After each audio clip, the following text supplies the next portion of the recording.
থেকে। আমি কি যেহেতু 8-9 দিন ছিলাম, মাওলানা মিজানুর রহমান আজহারি ভাই, এরপরে ডেভিড লিও নামে একজন আছে ইসলামিক চিন্তাবিদ স্কলার, অনেক দামি লোক। এরপর ডক্টর জাকির নায়েক সাহেবের সাথে দেখা হয়নি, হওয়ার কথা ছিল।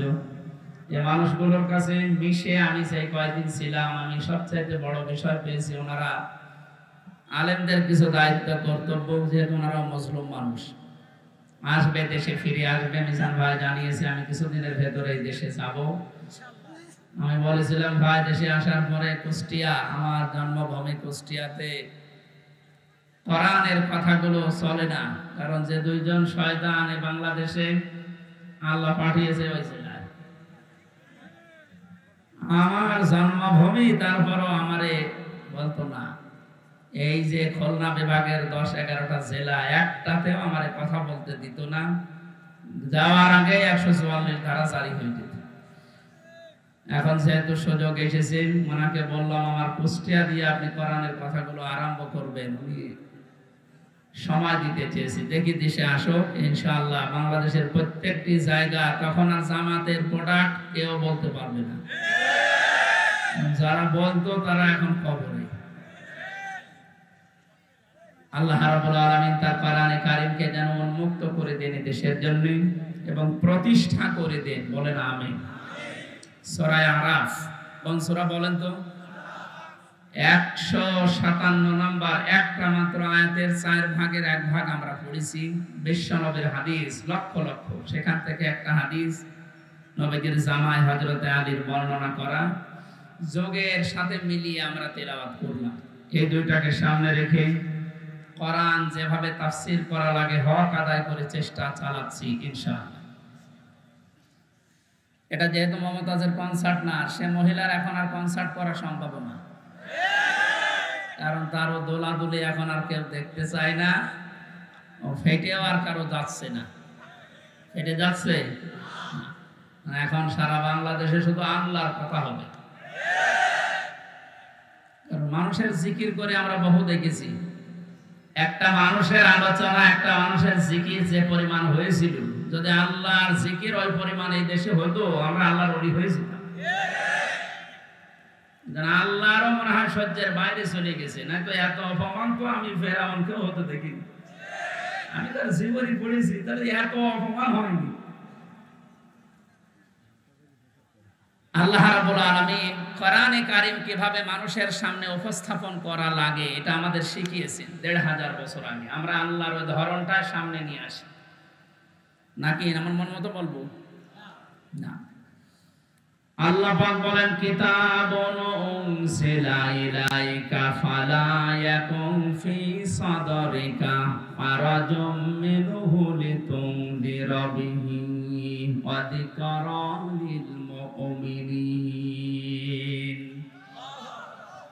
আল্লাহ বলেন এই একটা কিতাব, পৃথিবীতে একটাই মাত্র কিতাবের নাম আল্লাহ জানিয়েছেন, তার নাম কোরআন শরীফ। এখানে কবরে যাওয়ার পর মানুষকে যখন জিজ্ঞাসা করা হবে মার রব্বুকা, তোমার রব কে, লোকটা যদি বলে রব্বি আল্লাহ, আমার রব আল্লাহ, সঙ্গে সঙ্গে ফেরেশতারা জিজ্ঞাসা করবে মা দিনুকা, তোমার জীবন ব্যবস্থা কি। লোকটা যদি বলে দীনুল ইসলাম, সঙ্গে সঙ্গে ফেরেশতা বলবে মান হাজার রাজুল, এই লোকটা কে ছিল। লোকটা যদি বলে ফেলে হাজা নবিয়ুনা মুহাম্মাদুর রাসূলুল্লাহ সাল্লাল্লাহু আলাইহি সাল্লাম, সঙ্গে সঙ্গে ফেরেশতারা আরেকটা বলবে এই কথাগুলো তুমি পেয়েছো কোথায়। কথা বুঝতেছেন? আপনি পৃথিবীর কোন বইয়ের নাম, কিতাবের নাম বললে ফেরেশতারা কিন্তু ওগুলো চিনবে না। আপনাকে সঙ্গে সঙ্গে জবাব দিতে হলে বলা লাগবে আমি কোরআনে পেয়েছি, কারণ ফেরেশতারা এই একটা কিতাব চেনে। আল্লাহ জানে কিতাব দিয়েছেন, এই একটা কিতাব, এমন দামি কিতাব, এটা আল্লাহর পক্ষ থেকে এই পৃথিবীতে আল্লাহ নিজে পাঠিয়েছেন। নবীজি এই কিতাবুন শব্দটার ব্যাখ্যা করতে গিয়ে হাদিসে জানিয়েছেন মানিত্তাবাআল হুদা বিগাইরিল কোরআন আদাল্লাহুল্লাহ। তিরমিজি শরীফের হাদিস। এখানে ডিসকাস হচ্ছে, বাতাস লাগবে, অ্যাক্টিভ হয়ে শুনবেন, আমি কিন্তু প্রশ্ন করব। এটা ক্লাস চলছে না? ক্লাসের পরে যে প্রশ্ন করা হয় আমি কিন্তু সামারাইজ করে প্রশ্ন দেব, আন্তর্জাতিক শুনতে এসেছেন না? আল্লাহর নবীর এই কথার ভেতর থেকে দুইটা শিক্ষা আমি পেয়েছি। নবীজি জানিয়েছেন কোরআনে কারীম বাদ দিয়ে পৃথিবীর কোন জায়গায় যদি কেউ ভালো হওয়ার নিয়তে, হেদায়েত পাওয়ার নিয়তেও যায়, আল্লাহ নিজে দায়িত্ব নিয়ে তাকে গোমরাহ করে দেয়। আর কথার অর্থ বোঝেন? নবীজির হাদিসের শেষ অংশ ছিল আদাল্লাহুল্লাহ, আদাল্লাহ ইউদিল্লু, সুলাসি মুজাররদ থেকে এসেছে। শব্দটা যদি ভাবে ইফআল থেকে নবীজি বলতেন যে দল্লা আদাল্লাহ ইউদিল্লু, ভাবে ইফআল থেকে শব্দটা আসা, নবী দল্লা ইয়াদিল্লু বলতে পারতেন। দল্লা ইয়াদিল্লু এ শব্দ দিলে বাংলা অর্থ হতো আপনি নিজেই নিজেকে খারাপ বানিয়ে ফেলেছেন, আপনি নিজের জন্য নিজে দায়ী, আর কেউ দায়ী না।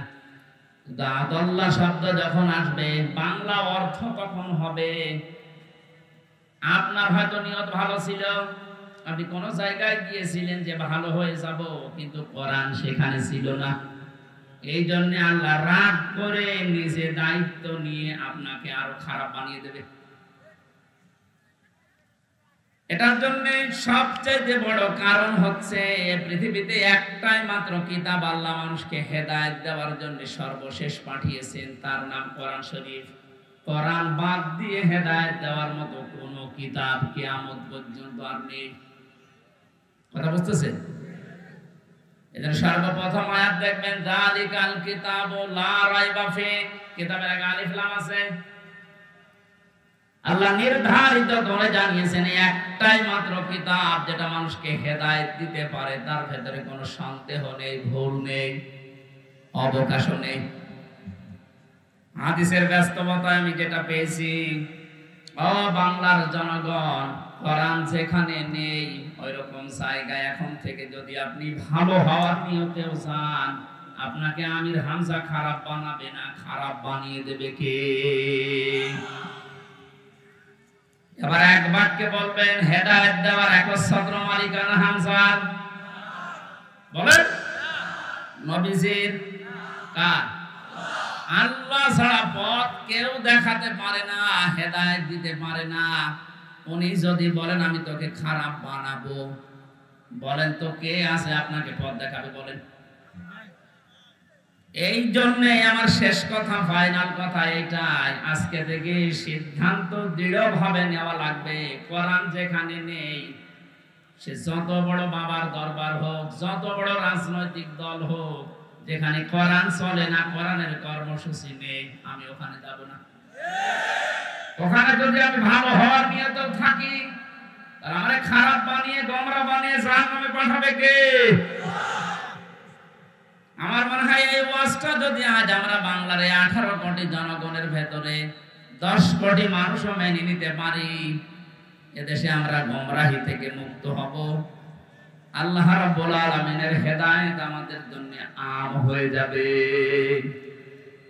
আশা করছি আপনি কথাটা মেনে নেবেন আপনার প্র্যাকটিক্যাল জীবনে, যে কোরআন যেখানে নেই ওইরকম দলে আমি আজকে থেকে আর নেই।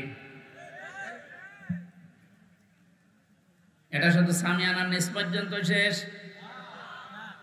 বাইরে নিয়ে যাবেন তো ইনশাআল্লাহ।